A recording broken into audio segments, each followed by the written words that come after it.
Hi, this is Grandma Laurie. Today's story is Keke's New Friends. Keke was confused. She had been born into a very loving family, but before she knew it, they were all separated, and Keke landed in a shelter. She didn't know what she had done wrong, since all her brothers and sisters had gone to good homes. One day, a very nice man and woman approached her while she sat in the shelter. "Ooh, that's the one I want," said the woman, whose name was Moon. The shelter helper said, "You can take her out and hold her if you'd like." She opened the cage and handed Keke to the man, Steve. He put Keke on her back in his big, strong hands. She looked up at him. It was love at first sight. It took a few days to prepare everything, but Keke soon was in her new home.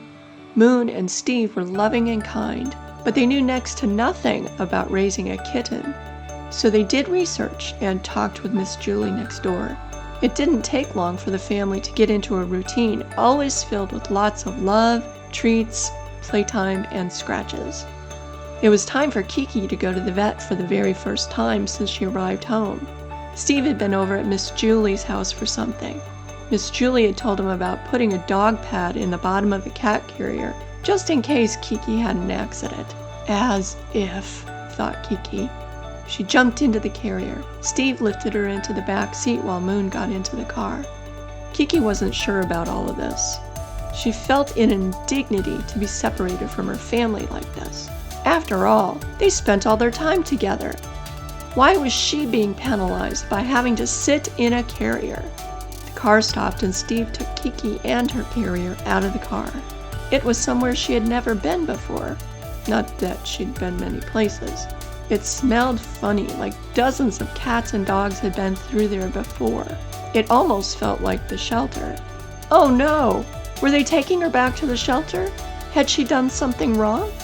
A pair of soft but strong hands lifted Keke out of her carrier.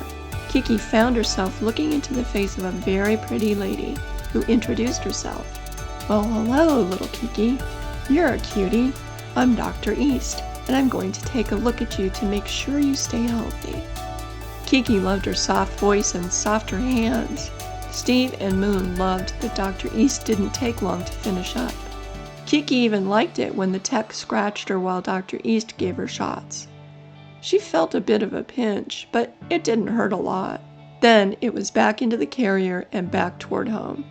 Keke was quiet on the way home. She should have known there wasn't anything to be afraid of. Steve and Moon were her family after all.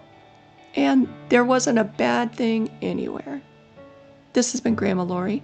I hope you enjoyed the story. Thanks for joining me. The illustrations are in a link in the description box. Thank you.